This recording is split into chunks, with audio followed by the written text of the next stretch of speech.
চাওঁতে চাওঁতে এটা বছৰ পাৰ হ'ল 2022-23 নাট্যবৰ্ষ। মঞ্চখনৰ বাবে মই যোগ্য হয় নে নহয় নাজানো, কিন্তু মঞ্চখন পাগলৰ দৰে ভাল পোৱাৰ স্বাৰ্থত নাম শুনি দৌৰি আহিছিলোঁ। কহিনুৰ, যাৰ নামেই পৰিচয়।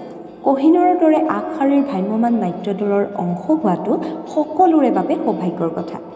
অভিজ্ঞ শিল্পীসকলৰ লগত একেখন মঞ্চত অভিনয় কৰাৰ সুযোগ মোৰ বাবে ইয়াতকৈ আৰু ডাঙৰ কথা একোৱেই হ'ব নোৱাৰে। ভ্ৰাম্যমাণ থিয়েটাৰ জগতখনত মোৰ প্ৰথম খোজ। নতুন পৰিৱেশ, নতুন মানুহখিনিৰ লগত 9টা মাহ পাৰ কৰিলোঁ। জুলাই মাহৰ পৰা 3টা ভিন্ন চৰিত্ৰৰ মাজত জীয়াই আছিলোঁ। ভাল লাগিছিল। শ্ৰদ্ধা ৰাজদীপ্তিৰ সৃষ্টিৰে বিষ্ণুপ্ৰিয়া, চম্পক শৰ্মাৰ অৰ্ধনাৰী আৰু বাংলা ছুপাৰহিট কথাছবি বেদৰমেৰ জ্যোৎস্নাৰ নাট্যৰূপেৰে কিশোৰ তহবিলদাৰৰ নাগিনীৰ অমৃত অংশন। বছৰটোৰ অভিজ্ঞতাৰ কথা যদি আপুনি মোক সোধে, সঁচাকৈয়ে কৈ শেষ কৰিব নোৱাৰি। দৰ্শক আমাৰ বাবে ভগৱান।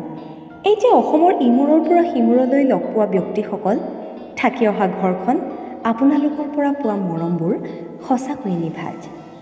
ঘৰখনৰ পৰা আঁতৰি থকাৰ দুখবোৰ আপোনালোকৰ মৰমবোৰেই পাতলাই দিলে। আকৌ লগ পাম কেতিয়াবা। 9 মাহে আপোন হৈ পৰা কহিনুৰ পৰিয়ালৰ লগত জড়িত সমূহ কলা কৌশলীলৈ মোৰ ফালৰ পৰা শ্ৰদ্ধা আৰু মৰম। মনত পৰিব সকলোলৈকে। পাৰ কৰি অহা মুহূৰ্তবোৰ স্মৃতি হিচাপে বুকুত লৈ এতিয়া ঘৰখনলৈ যাত্ৰা। ইয়াৰ আমেজো সুকীয়া।